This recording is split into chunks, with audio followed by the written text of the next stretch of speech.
Recording in progress. Hello, my name is Valerie Still, and this is my presentation on functional behavior assessments, FBAs, and functional analysis, FAs. Just for a quick note, all of my articles will be at the end of the presentation, so if anybody does want to reference them or read them, feel free. Okay, so like I said, my name is Valerie Still. I have actually been um, in ABA or working in ABA for 3 years in a clinical setting. I had no prior experience with ABA and quite frankly didn't really know much about it. But look at me now. I'm in school and my future plans are obviously to finish school and I want to keep working in the clinical setting to get that experience, but I also want to become well-rounded and eventually go to the schools so I can see what ABA looks like in that kind of setting also. So I have actually only had one experience with a behavior assessment and kind of only the functional analysis part of it. So my supervisor did an FBA with a client who engaged in PICA. And like I said, I was more involved in the actual conducting and the setting up of the functional analysis. I helped with the behind the scenes work. So I helped her with gathering the indirect assessments, gathering the direct assessments, setting up the session information, but I didn't actually interact with the client's parents to gain consent and actually conduct the indirect assessments. During the FA, we did it across a couple days and a couple sessions just because we wanted to do it with the inside and outside condition, as our client's PICA was a little more complex. I thought it was really interesting to see how we used all that information and then brought it into a graph and that we could easily look at and teach his staff to respond, and how we just even use that information. And again, how we even did a function analysis with a behavior that is so complex and so can be unsafe. With pica, pica is the ingestion of like non-edible, like unsafe items. And our client engaged in pica a lot with like sand and stuff. So we had to be creative and come up and make a lot of like edible versions of the things that he engaged in pica with. So it was really interesting to see how we were able to individualize that assessment for him. So when do you conduct an FBA or an FA? So general rule of thumb, Hanley says conducting an FBA or an FA should be done when it is affecting the client's everyday routines, is affecting their learning, maybe it's affecting other people's learning, and maybe it's affecting the routines of their family members. So we're really looking at what is socially significant for that client and that family. And that's going to be different for everyone. A big thing that we have to take into consideration is one's culture. Um, oh, I'm sorry. Is one's culture. Just because I think something might be a problem behavior does not mean that family might. They might not see that as a behavior and vice versa. So what is a problem behavior? So Hanley also says that a problem behavior is defined as an excess of behavior that is socially significant. So if a client is engaging in mouthing or pica every 30 seconds, then that would constitute a problem behavior because it's excessive. Maybe it's hindering their safety and hindering their quality of life.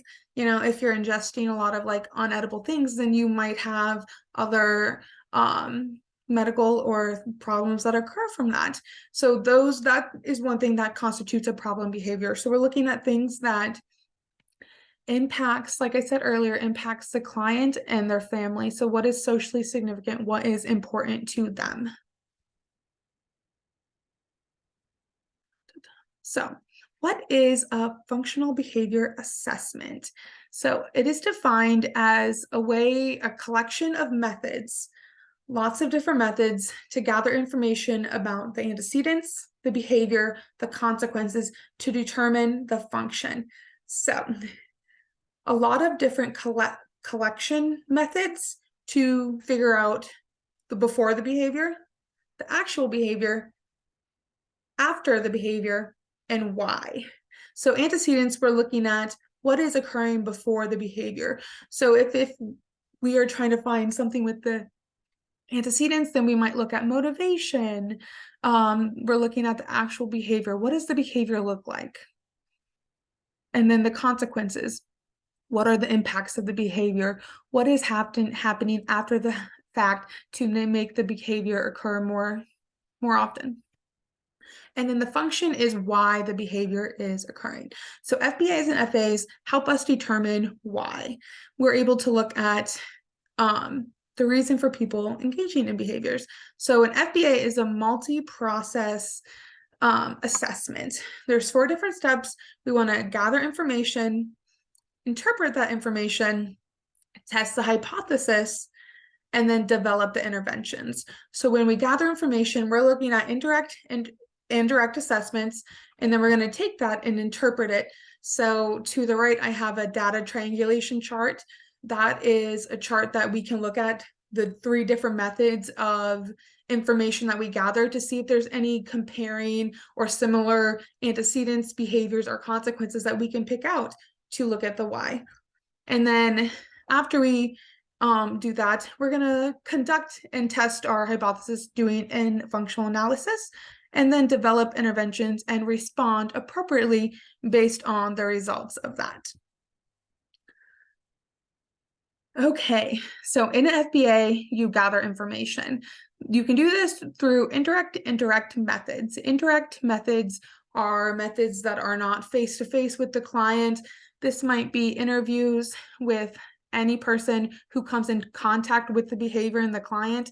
Maybe it's families. Maybe you want to collaborate with the teacher to see if you can get any answers on the behavior. You might ask the family to do some ABC data recording for you. You might ask them to look at when the behavior is occurring, where it's occurring, with whom, and how often. Looking at those environmental variables can help us determine the function of the behavior. Another indirect method is a rating scale. So you can do this by looking at a QABF, is a type of rating scale that I will show you and talk about a little further down. And then another method is a direct assessment. So this is like observation, observing the client in real time, maybe when they're in their session. And here I might do some ABC continuous recording. So I'm going to look at, again, the antecedent, the behavior, and the consequence. So in this photo, Tom is cooking dinner. Ethan jumps off the couch, and then Tom tells Ethan to stop. So when my client is engaging in behavior, then I'm just going to be taking data on that to determine if there's any recurring consequences or antecedents that we can maybe modify. Okay, and then after we get all that information, we interpret it using a data triangulation chart. Maybe we look at a behavior pathway, and then we're going to develop a hypothesis. So we're going to say, we think this behavior is occurring because of this. So we think that a client is engaging in pica for attention. So now we need to test that hypothesis. So we're going to look at the functional analysis. And a functional analysis is manipulating the environment to determine if the function is correct. So we're going to see how the behavior operates in an environment. There are 5 different conditions that we're going to do in a functional analysis. You have the control condition, and this is their everyday setting. This is what we're going to use to kind of compare and get rid of those extraneous confounding variables. And then we're also going to look at attention condition. So if we provide attention to a client when he engages in pica, is it going to increase pica? We're going to look at the escape contention. So is the client engaging in the behavior to get out of a work task or out of something? Is the client engaging in the work to get access to something? That would be our tangible condition. If the client is maybe engaging in pica to get access to maybe certain food.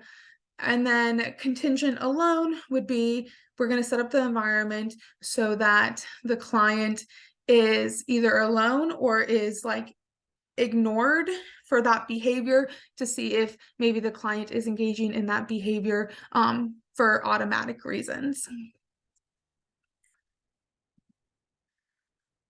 So FBAs and FAs have the same goal. We want to see how the environmental variables affect the occurrence and non-occurrence of behavior. So we want to see how the environment is, when the environment's changed, the behavior happens more or less, and how we can modify that.